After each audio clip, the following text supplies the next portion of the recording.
Since 1991, IGF has been changing the lives of thousands. Prisca is just one of many whose life was changed for the better, and today she is sharing her blessings with others. Hi, my dear blood is Prisca, a daughter to the late Mama Irene, whom she found me alongside the street when I was chased away from home, a home where I found myself. I thought these people were my parents, but there came after my father chased me away from home and I ended on the street. Prisca was born into humble surroundings in northern Uganda. As a baby, she was given away to be raised by another family. It wasn't until years later that she learned that the people who raised her were not her biological family. Prisca went through some very difficult times with her adoptive parents. Things got so bad that the man she knew as her father disowned her. He did this by denying her access to education, food, and even chased her out of his house. Not even her adoptive mother came to her defense. Prisca was 10 years old. She left with nothing but the dress she wore and a blanket. She had nowhere to go. No one would help her. She began fending for herself on the streets of Kitgum, sleeping wherever total exhaustion found her.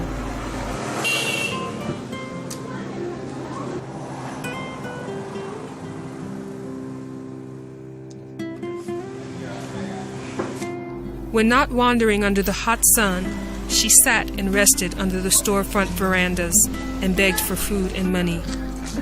Most days, begging brought her little to nothing.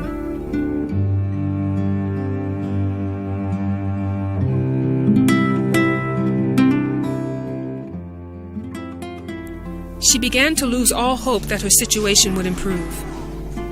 One day, Prisca discovered a way other than begging to make enough to exist. She started asking people if she could work in their gardens in exchange for money or food. All of Prisca's struggles were compounded by the fact that during this time, the war in northern Uganda was at its peak. It was a time when the rebels were forcibly abducting men, women, and children into their ranks. Still hurting from the horrible treatment she received from her parents, and discouraged by her hand-to-mouth existence and loneliness, Prisca decided to join the rebels freely. She was 13 years old.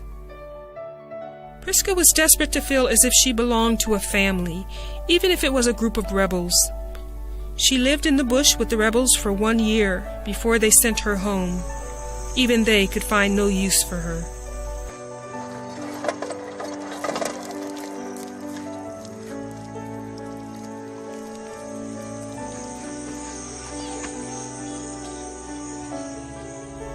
Prisca found her way back to the home of her parents.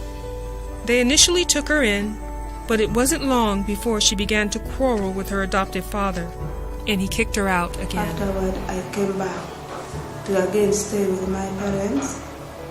The people I knew, my friend there. My father said I'm not his daughter, but I knew he was my father because I found myself staying with them. There he started telling me to go and get married. I didn't know any issue of any relationship. Then he said that you are eating my food for nothing. Go away from my home. Again, I went back on the street. Despite her troubles, she never gave up hope that things would get better. Things improved after a chance meeting with a woman in Kitgum town. Her name was Irene Gleason, but she insisted Prisca call her Mama Irene. Then Mama Irene, who is the dead now, picked me from the street and brought me to the organization. Started nursing me, giving me counseling, leading me to Christ, and then to further my studies, she took me to our school. I knew God was the one who said to me. For the first time in a long while, Prisca felt a part of a true family where she was loved, fed, and appreciated. She was even given the opportunity to go to school where she excelled. She ranked number 1 for the Kitgum District National Final Exam. So with prayer, hard work, determination, and the support of Mama Irene, Prisca was on her way. Caring as a mother, giving me maternal parental love, whereby I was lacking. She gave me clothing, food, everything that I needed in life.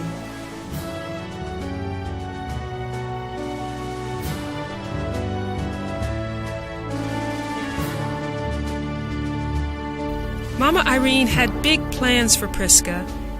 After witnessing a young mother struggling with a difficult labor that ended in the baby dying in utero,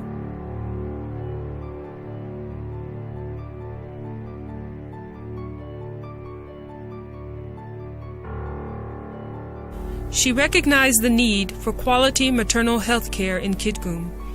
The dream of a maternity hospital in Kitgum was born. Mama Irene saw Prisca as part of that dream.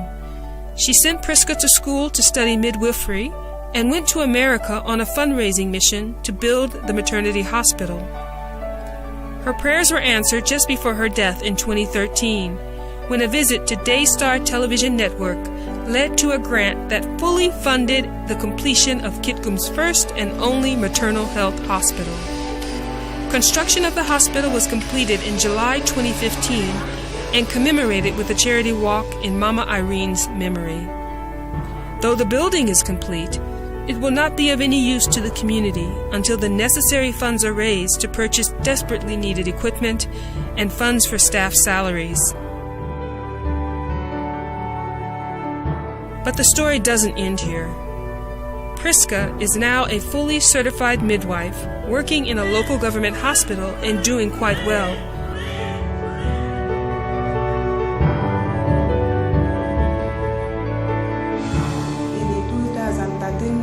The 31st of August, I was wedded, and as you can see my ring, I am wedded now, and I have a child.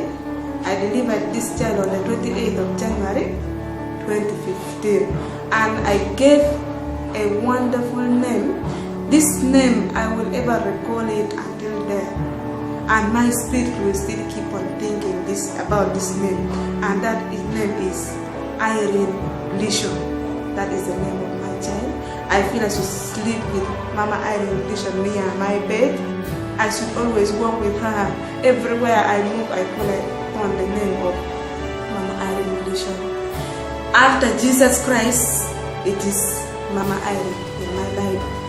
The third one is my husband, and the fourth one is my children. She longs to fulfill the plan Mama Irene had for her. She longs to see her maternity hospital fully complete and functioning, and herself working with IGF to meet the needs of mothers and babies. Most of all, she hopes to fulfill Mama Irene's dream.